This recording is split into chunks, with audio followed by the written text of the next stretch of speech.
c'est un orchestre philharmonique qui est composé de 40 musiciens qui viennent de différents pays. Ils sont tous là uniquement pour une seule raison, c'est de jouer du patrimoine marocain. Et c'est notre objectif depuis le départ, c'est de donner un éclat à ce patrimoine. Euh, Peut-être je vais exagérer en disant que c'est un peu oublié, surtout par la nouvelle génération. Et donc, à travers cette initiative, on voudrait donner un éclat et rapprocher les- toutes les générations par rapport à ce patrimoine. Et non seulement ça, l'orienter vers une écoute universelle. Vu que c'est joué par un orchestre philharmonique, on voudrait que même l'Autrichien, l'Allemand ou là, une autre style trouve un goût à écouter cette musique. Donc, et ça, c'est depuis la création, c'est notre ultime objectif. Et je vais rajouter aussi que le patrimoine est tellement grand que durant un concert, on peut pas tout faire.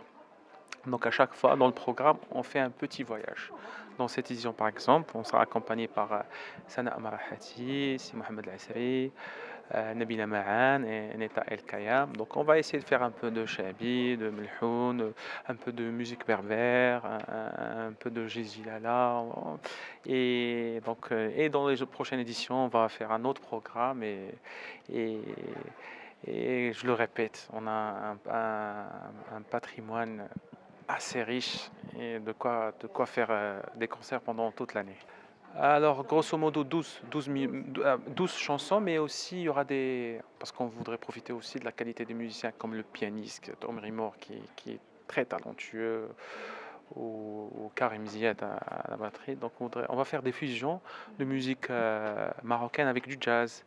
On va faire un peu de musique berbère avec rap. Et on va commencer par des musiques instrumentales classiques du patrimoine marocain que vous allez découvrir pendant le concert. Difficile de faire moins de 2 heures. Vraiment difficile parce que c'est tellement beau et que les gens. C'est un des rares concerts où les gens restent vraiment jusqu'à la fin. Donc, alors, c'est une très bonne question dans le sens où le jour où j'ai créé l'orchestre, c'est avec lui.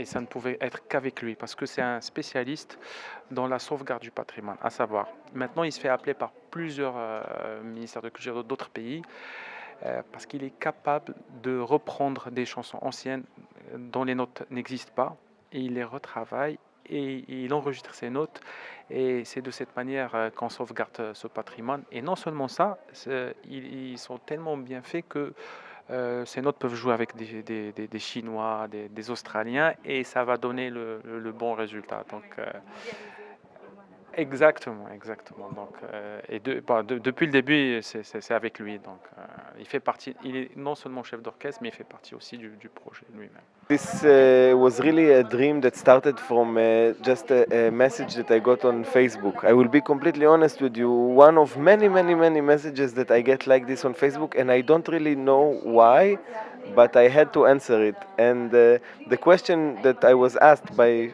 today my very good friend Karim Taisir was not a simple one. It was, how do we create an orchestra? And I took the time and I wrote a document on how, if we want to create an orchestra, how we should do it.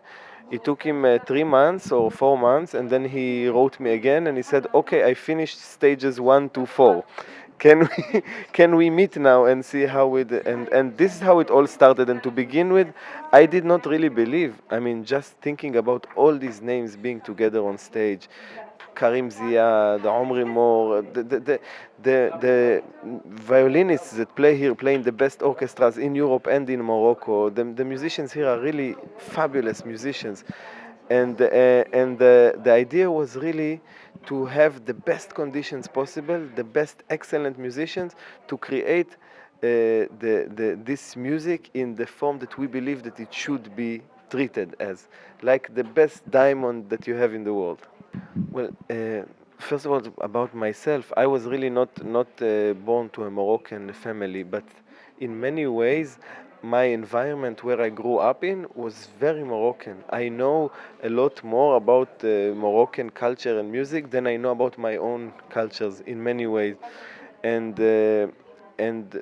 choosing the music for this concert was really interesting because we wanted to give a taste of all the different styles that there is. You know, as we said, this is classical music, and classical music has many, many, many faces. You cannot compare Ala Andalou with Berber music, and you cannot compare this to Sha'abi or to Shguri, and each one is a different style completely. And we wanted to touch all of them in order to show this big, like, you know, like the painter that is about to paint, he has all these colors in front of him. We wanted to show all this majesticity, if you can say, and and this and also obviously we took the advice. Karim and I talked with the singers that each one of them is specializes in something, and we wanted at the same time to make them feel very comfortable and have them do something new that they didn't do before.